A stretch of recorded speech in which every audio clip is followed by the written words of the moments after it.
e desfaz tudo. Aparentemente tudo estava perfeito. Seria uma grande festa de Páscoa, mas aos olhos de Jesus estava tudo errado. E tendo feito um açoite de cordéis, lançou todos fora do templo, também os bois e ovelhas, e espalhou o dinheiro dos cambistas, e derrubou as mesas, e disse aos que vendiam pombos: tirai daqui estes, e não façais da casa do meu pai casa de venda. Ué, mas não é o que Deus tinha falado para eles fazerem? Eles não estão cumprindo a lei? Não está tudo certo? Quantas vezes nós olhamos e parece que está tudo certo? Está tudo conforme a palavra de Deus, a vontade de Deus. As profecias se cumprem. Parece que aprendemos e estamos cumprindo. Mas vem Jesus e Ele vai limpar o templo. Jesus tem duas coisas que Ele faz, tanto no começo como no final do seu ministério, que muitas vezes, quando lemos de forma desatenta, deixamos passar. Mas Jesus, Ele limpou o templo duas vezes, quando Ele está começando o seu ministério e quando Ele vai terminar o seu ministério. Ele faz a pesca maravilhosa no começo do seu ministério para Pedro e os seus discípulos e no final do seu ministério. Jesus, Ele está se comportando como Deus, como sumo sacerdote. Ele está se comportando como aquele que examina a casa e vê se tem lepra. E Ele vai limpar a casa e vai tirar toda a lepra. Ele está cumprindo princípios, enquanto o povo está cumprindo os princípios sobre subir à casa do Senhor e entregar as ofertas, Jesus está cumprindo o princípio que um sacerdote deveria fazer, de examinar a casa, as paredes da casa, e ver se há lepra e dar um decreto. Se há jeito, vamos limpar a casa e a casa vai voltar a ser habitada.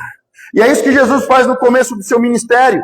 Aos olhos de todos, tudo está bem, mas aos olhos do Senhor, que examina, que esquadrinha, Ele diz: está com lepra. E por mais que parecia que estavam cumprindo a lei, fazendo a vontade de Deus, o coração, as entranhas do homem e da casa estava corrompido e com lepra. O Senhor entra e limpa a casa, para que haja verdadeira adoração. No final, nós vemos que Jesus diz: não ficará pedra sobre pedra, porque Ele veio e limpou. Mas no final, houve um juízo sobre Israel, porque eles continuaram do mesmo jeito. Não adianta limpar a casa se não limparmos o coração. Não adianta cumprirmos princípios se não for de coração. Não adianta ter um sistema religioso bonito, imponente, que atrai multidões e povos e nações, mas se não for limpo de coração. Jesus, Ele limpa o templo.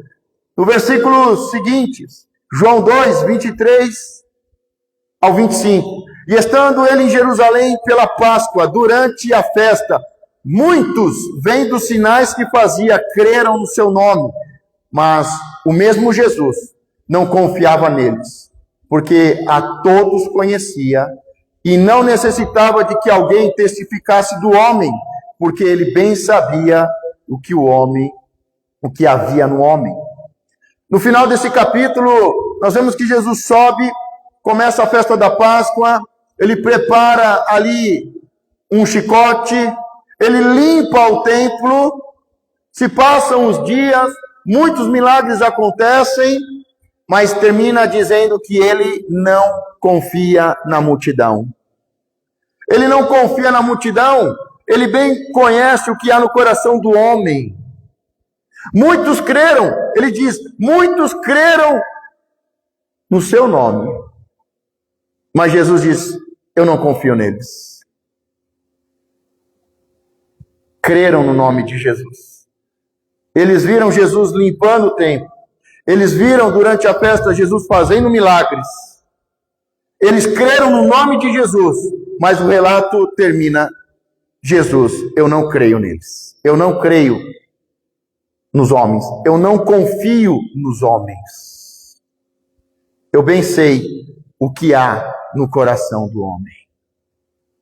Alguma vez você já foi pego de surpresa em que parece que você faz tudo certo, mas dá tudo errado? Você faz tudo certo, mas vem Jesus e ele começa a limpar? Quando Jesus começa a limpar, desculpa, irmão, não é fazendo carinho, é com açoites, dói. Eu não sei se você já teve a sensação de ser limpo por Deus. Porque ser limpo por Deus, pode ter certeza que é inconfundível. Você sente dores. Você sente a alma, o coração, você sente o seu corpo. É fácil saber quando uma pessoa, quando um lugar está sendo limpo. Dói. Ser limpo dói. Santidade não é para qualquer um. Dói.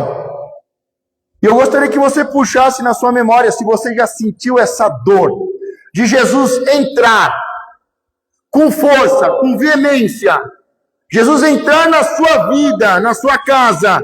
De Jesus entrar e ele com força, com um chicote, não com um cajado, com um chicote, limpar e tirar toda a sujeira, virar a mesa e jogar o dinheiro no chão? Você já sentiu? Você já teve essa sensação? Você já sentiu essa dor na alma e no corpo? Jesus não começa nada na nossa vida. Jesus Cristo não começa um tempo novo na nossa vida sem antes limpar. Porque ele não vai trabalhar em um lugar sujo. Ele não habita em um lugar sujo. E se você já buscou algo novo de Deus, um tempo novo de Deus, pode ter certeza que esse processo de busca, de santidade, de purificação, de limpeza da lepra, dói. Dói. Não é gostoso. Não é gostoso. Dói. Aflige. Você já sentiu isso? Quando foi a última vez que você sentiu isso? Você está sentindo isso? Você está sentindo Jesus vindo em um novo tempo, entrando? E parece que está tudo bem na nossa vida, mas Jesus olha e deixa passar o primeiro dia. Ele vê, e aos olhos dos homens está tudo certinho, mas ele vai para casa, prepara um chicote, no outro dia ele vem. E ele vem com força, com veemência, ele vem como sacerdote, ele vem limpar, fazer diagnóstico, liberar decreto, ele vem colocar lixo para fora e jogar o dinheiro no chão, aquilo que nós tanto almejamos. Parece que o culto de festa, o culto de Páscoa estava perfeito. E estava perfeito aos olhos humanos e religiosos. Todos esperavam, vai ser um grande ano, uma grande festa. Jesus foi o primeiro dia, volta para casa. Prepara o chicote. No outro dia ele começa uma limpeza. E quando vem limpeza, a limpeza, por mais que doa, vem acompanhada de sinais e milagres. Ela vem acompanhada de sinais e milagres.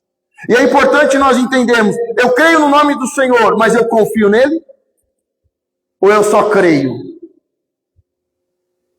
Eu creio por causa dos milagres? Ou porque eu sei quem ele é? É um processo duro. E Jesus termina dizendo, eu não confio em vocês. Eu não confio em vocês. Eu bem sei o que há no coração de vocês. Eu sei que é por causa dos sinais. Eu sei que vocês vão e voltam. Eu sei que vocês colocam a mão e tiram. Eu bem sei o que há no coração do homem. é vaidade, é ganância, é trapaça, é corrupção. Usam a casa do Pai e a religião de forma errada. Estão com o coração leproso, a casa está leprosa. Jesus termina dizendo: eu bem sei o que há no coração deles. E não necessitava de que alguém testificasse do homem, porque ele bem sabia o que havia no homem. Eu sei que muitas vezes nós nos enganamos com algumas pessoas. Com certeza, você já se enganou, nos enganamos com certas pessoas. Pessoas que parecem bonitas, religiosas, pessoas que aparentemente está tudo bem. Mas quando Jesus começa a limpar, é aí que a gente conhece quem ela é. É quando Jesus vem com um chicote. É quando Jesus começa a operar. É quando Jesus diz: eu não confio em vocês. É que a gente sabe quem é quem. É quem a gente sabe quem é humilde e quem é soberbo. É quem diz: não, chega. Isso não é para mim. Se eu soubesse que era assim. João capítulo 3, nesse processo que Jesus entra e limpa, e opera sinais, milagres e prodígios, e termina dizendo que não confia neles, está acontecendo algo muito importante. Não é um discípulo que vai ser chamado a seguir. Não é alguém que vai começar a seguir Jesus, mas é alguém que entendeu as coisas do Espírito. Porque é melhor ter um Nicodemos como cristão do que um Judas como discípulo. Ele não vai seguir Jesus. Ele não ouve Jesus dizendo: segue-me. Mas ele vai entender as coisas de Deus. Versículo 1. E havia entre os fariseus um homem chamado Nicodemos, príncipe dos judeus. Este foi ter de noite com Jesus. E disse-lhe: Rabi, bem sabemos que és mestre, vindo de Deus, porque ninguém pode fazer estes sinais que tu fazes, se Deus não for com ele. E qual é o sinal? É entrar e limpar o templo. Exercer uma função sacerdotal que nenhum sacerdote cumpria. Não é diferente hoje. Hoje as pessoas não querem falar sobre primícia e dízimo. Hoje as igrejas não falam sobre pecado. Não se fala sobre santidade. Mas quando Jesus entra, ele vai arrancar a lepra no chicote e ele vai limpar a casa do Pai. Você é a habitação de Deus? Você pode permitir Deus entrar e limpar? Nós somos templo do Espírito Santo? Deus habita em nós? Ele pode limpar? Ele pode entrar e limpar? Ele pode virar as mesas? Ele pode jogar o dinheiro no chão? Ele pode fazer o que tem que ser feito? Nicodemos vê Jesus Cristo entrar e fazer algo sobrenatural. Jesus entra e dá um sinal. E o sinal é: eu sou o sumo sacerdote, eu sou o filho do Pai, eu sou o filho do dono da casa. Não faça da casa do meu Pai um lugar de vendas, um covil. E havia entre os fariseus um homem chamado Nicodemos, príncipe dos judeus. Este foi ter de noite com Jesus e disse-lhe: Rabi, bem sabemos que és mestre vindo de Deus, porque ninguém pode fazer sinais que tu fazes se Deus não for com ele. Jesus respondeu e disse: na verdade, começa o processo de libertação. Sabemos que uma pessoa não é liberta, não é transformada por crer no nome de Jesus. Ela não é liberta e não é transformada, e eu vou repetir, por crer no nome de Jesus, muito menos por frequentar um lugar sagrado. ela é liberta do sistema religioso e político, econômico, porque conhece a verdade. E Jesus não veio chamá-lo para seguir, mas Jesus veio libertá-lo. E Jesus começa dizendo, na verdade, vou te falar a verdade, você vai permanecer na verdade e você vai ser livre. E você vai ser uma das pessoas, e nós vamos ver que é uma das pessoas mais importantes no ministério de Jesus, e é uma das pessoas fundamentais no final do ministério de Jesus, quando Jesus limpa o templo pela segunda vez e diz, não vai ficar pedra sobre pedra, e Jesus é crucificado, e aí ele volta, porque ele foi verdadeiramente livre.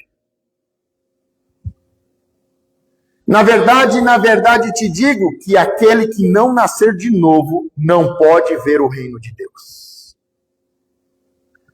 Está falando de tomar uma grande decisão, não de fazer um curso teológico ou judaico.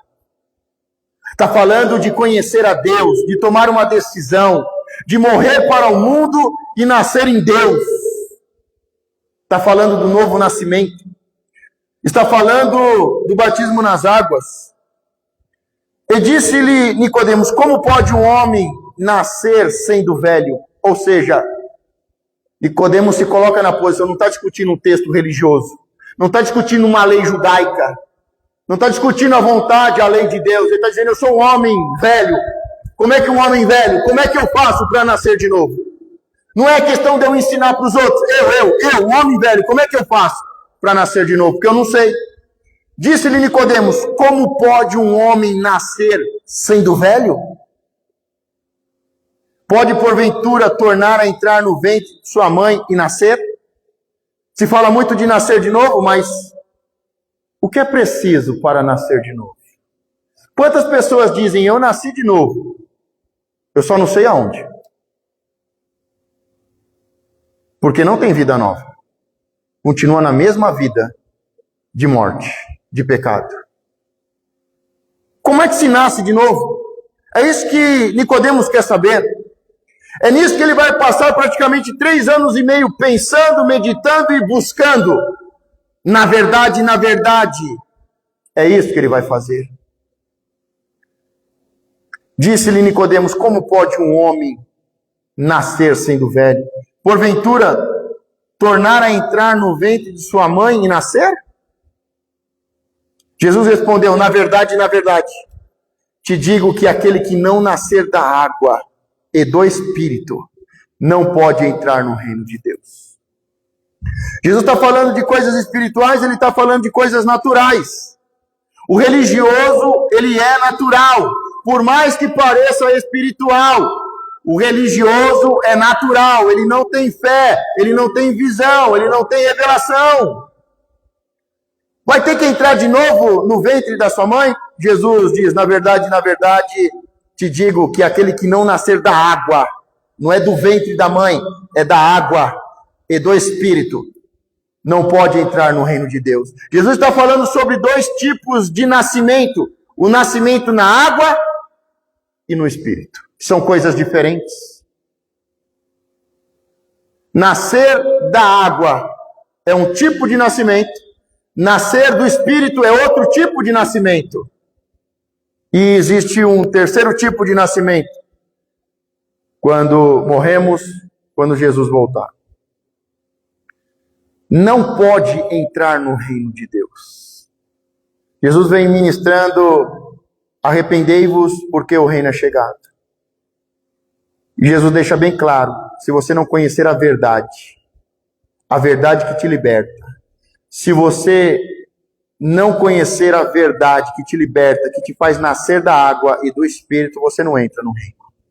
Ou seja, você vai continuar um religioso. Ou seja, o que é nascido da carne é carne, e o que é nascido do Espírito é Espírito. Ou seja, para nascer carne é intimidade da carne, para nascer no Espírito é necessário intimidade com o Espírito. É ouvir a voz do Espírito que convence do pecado, da justiça e do juízo. É intimidade, é ouvir, é tomar uma decisão, é ele entrar, nascer de novo. E não te maravilhes de ter dito, necessário vos é nascer de novo. O que ele está dizendo? Nem anota isso para você pregar, porque isso aí é... Nem anota essa parte que eu estou te ensinando, que eu estou conversando com você, porque eu estou te ensinando a conhecer a verdade e permanecer na verdade, para nascer da água e do Espírito. Não fique maravilhado, não anota nos seus pergaminhos aí, para depois você pregar isso daí, não. Nós estamos falando do Evangelho para ser vivido, para nascer e viver. Versículo 8, o vento sopra onde quer, e ouves a sua voz. Ou seja, o Espírito Santo, ele sopra aonde ele quer e ouve a sua voz. A grande questão é, você vai dar ouvidos à voz do Espírito Santo? Você vai dar ouvidos? Você está com os ouvidos abertos para ouvir o Espírito Santo? Ou não? Ou você está simplesmente ouvindo uma mensagem? Ou você entende que o Espírito está soprando, e ele quis soprar aqui agora, Nicodemos. Ele está soprando aqui agora. A questão é, você vai ouvir a sua voz? O vento está soprando onde quer. Ele decidiu soprar aqui em você. E você decide ouvir a sua voz? Ou você vai ouvir a voz da tradição? Ouvir a voz da religiosidade? Você vai falar consigo mesmo? Não, mas não dá, é difícil, porque eu sou de idade, porque isso, porque aquilo, porque eu sou fariseu. Ou você vai ouvir a voz do Espírito? O vento está soprando, Nicodemos. Ele decidiu soprar aqui. E ouves a sua voz, mas não sabe de onde vem, nem para onde vai. Assim é todo aquele que é nascido do Espírito. Você sabe o que vai acontecer amanhã? Você sabe o que vai acontecer amanhã? Para cada dia basta o seu mal, ou você já está programado com uma mentalidade comunista, um trabalho capitalista, um sistema religioso, que você já sabe tudo que vai acontecer amanhã, como vai acontecer, tudo certinho, ou o Espírito vai soprar amanhã e vai acontecer? Quem é que manda? É você, a sua tradição? É a economia capitalista? É essa mentalidade socialista podre? Ou a religiosidade? Para onde a gente vai? Qual que é a próxima festinha gospel? Ou o Espírito sopra e você vai? Assim é todo aquele que é nascido do Espírito. Deixa Deus guiar. Deixa Deus fazer. Hoje eu estou aqui, amanhã eu não sei. Amanhã eu não sei. Hoje eu estou aqui, porque eu sei que o Espírito soprou aqui. Amanhã eu já não sei. Você tem planos para amanhã? Seus planos religiosos? A sua escadinha ministerial? Como é que vai a sua escadinha ministerial? Está indo bem? Seus títulos? Eu estou aqui hoje, porque o Espírito soprou e me trouxe aqui. Amanhã eu já não sei.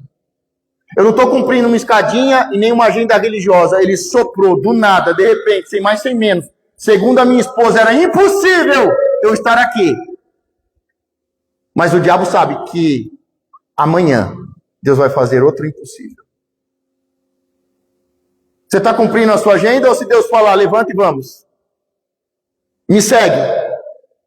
Você vai continuar sentado? 9. Nicodemos respondeu e disse: como pode ser isso? Eu tenho tantas regras, eu tenho tanta tradição, eu sou tão preso, eu sou tão cativo. Como assim? De onde vem, para onde vai? Como assim? Não, eu tenho a minha vida planejada. Eu tenho tudo organizado. Amanhã eu vou fazer isso, final de semana que vem eu vou fazer isso. Não. Como isso? Como assim? Deixa Deus te libertar dessas algemas. Deixa Deus te libertar desse estilo de vida, dessa modernidade, desse capitalismo, dessa religiosidade. Deixa Deus fazer o que Ele quer. Jesus respondeu e disse: tu és mestre de Israel e não sabes isto? Ué, mas 20 anos de crente? todos esses títulos, tão alto na hierarquia, gospel, e não sabe isso?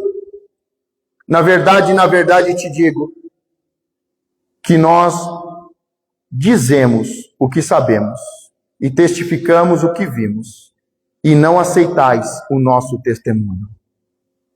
Se vos falei de coisas terrestres e não crestes, como crereis se vos falar das celestiais?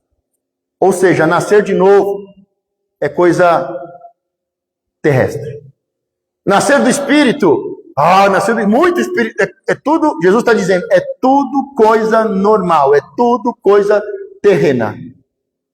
Nascer de novo, nascer da água, nascer do Espírito, ser guiado por Deus, tudo isso é coisa terrestre. Nada disso é do céu. Nada disso é do céu. Na verdade, 11, na verdade te digo que nós nos dizemos o que sabemos e testificamos o que vimos, e não aceitais o nosso testemunho. 12. Se vos falei de coisas terrestres e não crestes, Jesus está deixando bem claro, eu estou falando e você não crê. Sabe por quê? Porque a religiosidade não te permite crer. A religiosidade não te permite crer, porque se você crê, você profetiza. Você quer ver a igreja ficar parada e falar para ela profetizar, não tem fé para profetizar. Não profetiza casamento, não profetiza filhos, não profetiza portas abertas. Dinheiro até que vai, profetizam bastante. Mas não profetizam a vontade de Deus, não profetizam contra as artimanhas do inimigo. Jesus está deixando bem claro, você não crê. Você pode ser mestre, mas você não crê. Você pode ser grande, pode ser rico, você pode ser honrado, mas você não crê. E o que agrada a Deus é a fé. É gente que crê, é gente que confia, é que quando sopra um vento, ele sai daqui e vai para lá. Não sabe de onde veio nem para onde vai, mas é guiado por Deus. 12. Se vos falei de coisas terrestres e não crestes, como crereis se vos falar das celestiais? Ora, ninguém subiu ao céu, senão o que desceu do céu. O Filho do Homem que está no céu. Ou seja, Jesus está dizendo que está no céu. Ele está aqui ou ele está no céu? Jesus está dizendo que está no céu? Ora, ninguém subiu ao céu, senão o que desceu do céu. O Filho do Homem que está no céu. Jesus não foi para o céu de novo. Ele já estava no céu.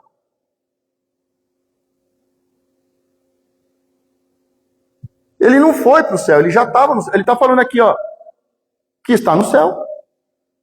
Você entende que você está aqui, mas você também está em Cristo Jesus, assentado nas regiões celestiais para governar com Cristo Jesus? Como é que uma igreja pode ter medo do diabo? Como é que uma igreja não se levanta e não profetiza e não avança? Porque tem medo, porque está amarrada. Se nós não estamos mais aqui, nós estamos nos céus com Jesus Cristo assentado à destra do Pai. Nós estamos com Cristo Jesus governando. 14. E como Moisés levantou a serpente no deserto, assim importa que o Filho do Homem seja levantado, para que todo aquele que nele crê não pereça, mas tenha a vida eterna. Porque Deus amou o mundo de tal maneira que deu o seu Filho unigênito para que todo aquele que nele crê não pereça, mas tenha a vida eterna. Porque Deus enviou o seu Filho ao mundo, não para que condenasse o mundo, mas para que o mundo fosse salvo por ele. Quem crê nele não é condenado, mas quem não crê já está condenado, porquanto não crê no nome do unigênito Filho de Deus. E a condenação é esta, que a luz veio ao mundo, e os homens amaram mais as trevas do que a luz, porque as suas obras eram más. Os homens fogem para de trás de uma árvore, para a árvore da ciência do bem e do mal. Deus desce ao invés de irem ao encontro do Senhor, para serem limpos, iluminados, perdoados. Eles correm para de trás de uma árvore. Fogem do sacerdote, que desce para limpar o tabernáculo, que desce para limpar o jardim. Você está realmente disposto a viver um novo tempo com Deus? Porque isso vai exigir que Jesus entre com o chicote, que Jesus limpe, purifique, que Jesus faça milagres, prodígios. 19, aconteceu, e a condenação é esta, que a luz veio ao mundo e os homens amaram mais as trevas do que a luz, porque as suas obras eram más. É o que nós falamos na mensagem de domingo, as pessoas estão com um pé no mundo, um pé na igreja, e elas vão tomando decisões a favor do mundo o tempo todo. Não tem Deus como prioridade e não tem como ser filho de Deus, não tem como ter sucesso se não decidir primeiro Deus, o reino de Deus. Deus nunca fica em segundo, Ele nunca perdeu uma batalha e Ele nunca vai ficar em segundo lugar em lugar nenhum. Se a religiosidade é a primeira coisa na nossa vida, Deus não está. Se o dinheiro é a primeira coisa na nossa vida, Deus não está. Se o trabalho é a primeira coisa, Deus não está. 20, porque todo aquele que faz o mal odeia a luz, e não vem para a luz, para que as suas obras sejam reprovadas. Você entrar nesse processo de ser limpo é permitir a luz brilhar na sua vida, é permitir que Deus ilumine, que Deus limpe. 21, mas quem pratica a verdade vem para a luz, a fim de que as suas obras sejam manifestas, porque são feitas em Deus. Não é feitas para Deus, é feitas em Deus. Depois disto foi Jesus com os seus discípulos para a terra da Judeia, e estava ali com eles e batizava. Irmão, precisamos de uma limpeza para o último tempo. Porque quem não passar por limpeza não ficará pedra sobre pedra. Se não permitirmos Jesus entrar e arrancar esse lixo que agrada a nossa vida, esse lixo que agrada a nossa mente, esse lixo, esse câncer, essa lepra, se nós não permitirmos Jesus entrar como o verdadeiro sacerdote que entra e limpa, não vai ficar pedra sobre pedra. Vai ser como Jesus falou no sermão. Há duas pessoas ouvindo, um tolo que ouve e não pratica, e há um sábio, prudente, que ouve e pratica. E vem a chuva forte, e a casa do tolo vai cair. Não vai ficar pedra sobre pedra, mas a casa do prudente, do sábio, fica de pé em meio a tempestades. Irmão, você não vai ver, você não viu, nós não vimos na história da humanidade o nível de tempestades que nós vamos viver a partir desse ano. Os profetas têm falado, os profetas têm anunciado, a palavra tem se cumprido. Não estamos em tempo de brincar. Vai vir muita tempestade uma atrás da outra. Se você não crer em Deus, você vai cair. E para ficar de pé não tem outro jeito. É só Jesus entrando com o chicote e purificando. É só Jesus entrando e colocando todo o lixo para fora. Não tem outro jeito. É santificação. No meio da passagem que nós vemos da conversa dos dois, Jesus começa a falar sobre a sua crucificação. E ele é um doutor da lei. Ele é um fariseu. Ele bem sabe o que Moisés fez. Da serpente que ele levantou no deserto. Jesus falou com ele por parábolas. Porque a revelação é só para os filhos.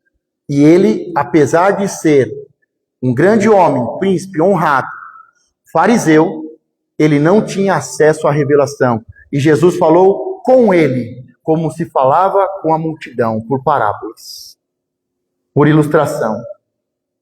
Mas ele buscou tanto a Deus e permaneceu na verdade, que ele entendeu o que Moisés fez e o que Jesus ia fazer. Ele entendeu que ele, como uma pessoa livre, liberta, curada, abençoada por Jesus, que tinha a revelação, mais importante do que seguir Jesus ou ouvir segue-me, era obedecer o Espírito Santo. E na hora certa, o Espírito soprou e Nicodemos volta à cena. Agora, não como no começo, com uma mentalidade religiosa e cheio de incredulidade, agora com uma mente liberta e renovada para ser guiado pelo Espírito Santo. Nicodemos, que era um deles, o que de noite fora ter com Jesus, disse-lhes: porventura condena a nossa lei um homem sem primeiro ouvir e ter conhecimento do que faz? No meio dos políticos, no meio de uma rebelião, ele pede a palavra e ele diz: por um acaso a nossa lei, a lei de Moisés, a lei de Deus, julga desse jeito? Sem ouvir as duas partes? Eu acho que não tem pecado pior para um cristão. É ouvir uma parte da história, tomar partido, julgar e começar a condenar o outro sem ouvir a história do outro. Não tem coisa pior do que ficar nas fofocas gospel, nas orações, nos círculos de orações de Judas, nos encontros religiosos. Judas, ele vai terminar tendo encontro à noite com os religiosos. Mas Nicodemos começou tendo um encontro à noite, em secreto com Jesus. Nicodemos começa tendo um encontro secreto com Jesus, deixando os religiosos para ir ter um encontro com Jesus que mudou a sua vida.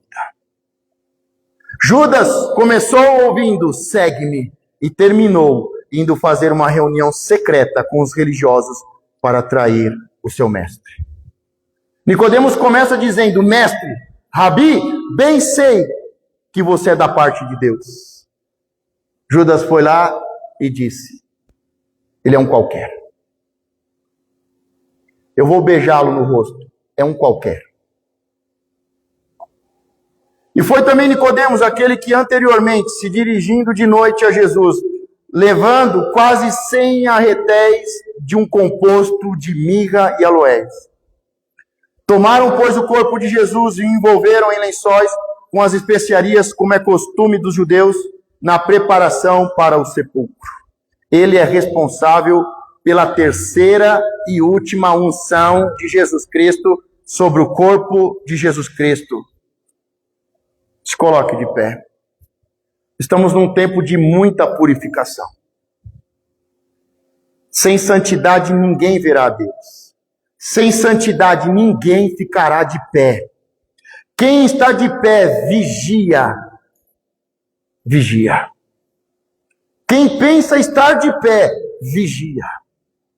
É um tempo de santificação, é um tempo de colocar todo o lixo da sua alma, da sua vida, da sua casa, da sua história para fora. Desde que eu cheguei aqui, falei, eu vou ensinar muitas coisas e vou dizer em verdade, mas o mais importante é você tirar todo o lixo religioso e toda mentira que foi colocada na tua vida. É tirar esse lixo. Período de santificação, Jesus começou com 40 dias de jejum e disse, e teve fome. Me fala quando é que você teve fome fazendo jejum, buscando a Deus. Não é porque eu sou de idade, não é porque eu sou doente, não é porque eu sou jovem, não é porque eu trabalho muito. Quando foi que você teve fome? Eu estou falando fome de verdade. Quando foi que você teve fome? Porque estava fazendo jejum.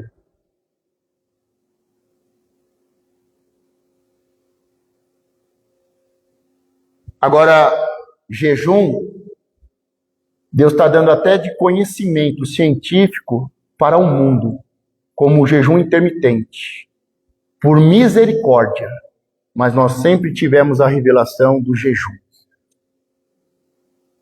Chegar ao ponto de ter fome, para ter fome de Deus, para ser limpo. Agora, Os religiosos vão te dizer sobre jejum. Agora deixa eu te falar uma coisa. Quando é que você teve sede? Quando é que você teve sede? Sede, eu estou falando sede, sede. Eu não estou falando vontade de beber água. Eu estou falando sede. Porque só tem fome depois de 40 dias. E só tem sede depois de 3 dias. Quando é que você teve fome? Fazendo jejum buscando a Deus. Jesus começou com um jejum de 40 dias. E depois de 40 dias teve fome. E ele venceu não só a sua carne, como o tentador. E foi revestido de poder.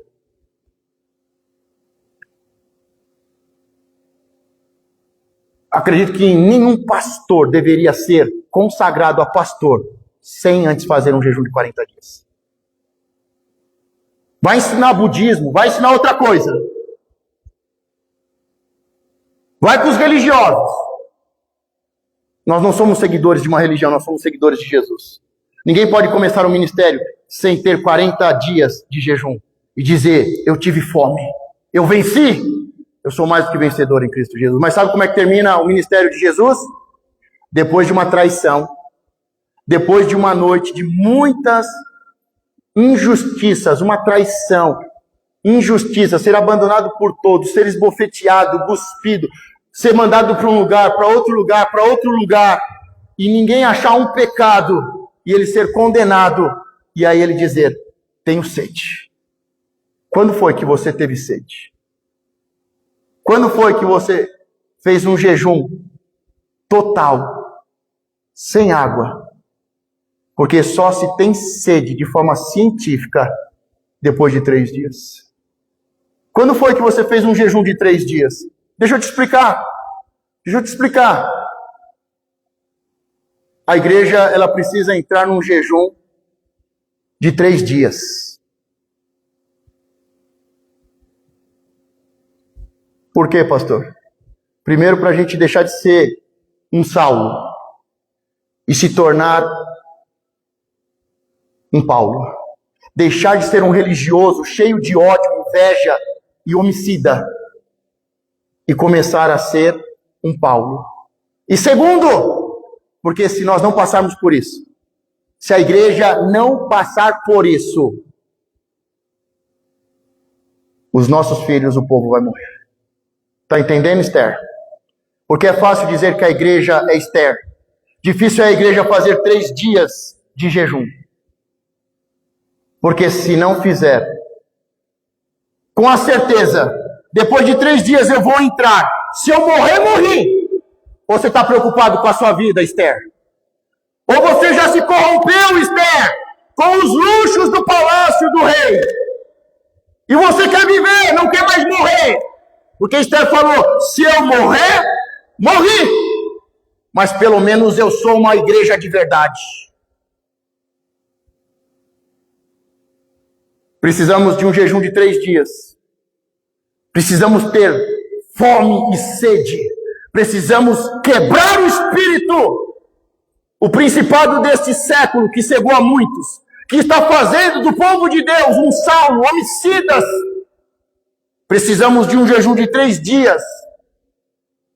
Precisamos ser guiados por um discipulador por 3 dias. Precisamos nos submeter, fazer um jejum de 3 dias para acabar com a cegueira espiritual que está sobre o povo nos nossos dias. Precisamos entender que é tempo de se consagrar, de jejuar. Comemos muito, Deus nos deu o melhor, nos colocou em palácios, nos tirou da miséria. Mas muitos estão se vendendo para a luxúria do palácio. E não está entendendo que há um decreto. O dia dos nossos filhos e do povo de Deus está contado. Feche os seus olhos. Coloque a mão sobre o seu coração. Porque a partir de agora, não é uma agenda religiosa. Mas o Espírito começou a soprar. Glória a Deus. Glória a Deus. O Espírito começou a soprar. O Espírito decidiu soprar neste lugar. O Espírito está soprando. Eu não sei de onde ele veio nem para onde ele vai. Mas os que creem Os filhos de Deus são levados por Ele. Vai começar a ter jejum neste lugar. Vai começar a ter arrependimento e quebrantamento neste lugar. Vai começar a ter choro, ranger de dente, quebrantamento, libertação. Vamos começar a ver crianças chorando, gemendo. Vamos começar a ver pessoas, porque a palavra não isenta ninguém. Ela diz que até a criança de peito é para fazer jejum. Os idosos é para fazer jejum. É para chorar, é para se quebrantar, é para se arrepender, é para tirar a cegueira que está sobre o povo, sobre a nossa nação. Chega de tanta caminhada e vamos colocar o joelho no chão. Vamos ter fome, vamos começar com fome, vamos voltar ao primeiro amor com fome, porque Deus amou o mundo de tal maneira.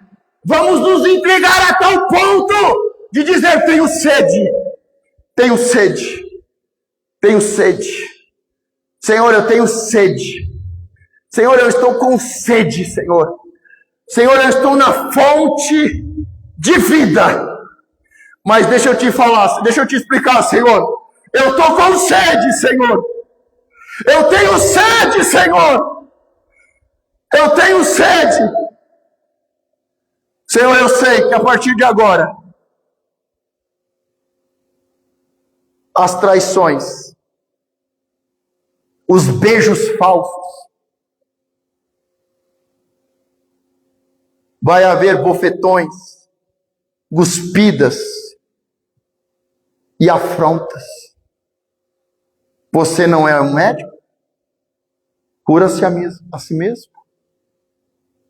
Desce daí. Mas, Senhor,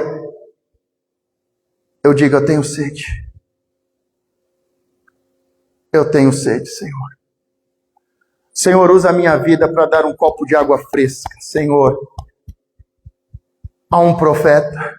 Senhor, usa a minha vida nesses dias, Senhor, para ser bênção na vida de um justo. Senhor, me usa, Senhor, para que eu possa dar, ainda que seja um copo de água fresco a um pequenino, Senhor. Senhor, eu tenho sede, Senhor. Senhor, eu me sinto como a mulher, meu Pai, que vai ao poço. Senhor, eu tenho sede. Eu tenho sede. É tanta religiosidade, é tanta briga, Senhor, é tanta discussão. É nesse monte, é naquele monte. Quem é o dono da igreja? Quem vai pregar? Quem é o dono dos discípulos? Senhor, eu quero água. Senhor, eu estou com sede. Senhor, eu não sei como o Senhor vai soprar e para onde vai soprar, mas, Senhor, eu te peço misericórdia de mim. Me leva, Senhor, com o teu vento. Senhor, que não haja peso, que não haja lixo, que não haja lixo, que não haja câncer nem lepra. Senhor, que eu seja leve, que eu seja livre, sarado, curado, e que o Senhor sopre, e que eu vá junto, Senhor. Obrigado, Senhor. Obrigado. Coloque a mão sobre o seu coração. Sopra, Espírito Santo. Sopra. Sopra, Senhor. Sopra. Sopra, Senhor. Sopra. E eu te agradeço desde já, Senhor.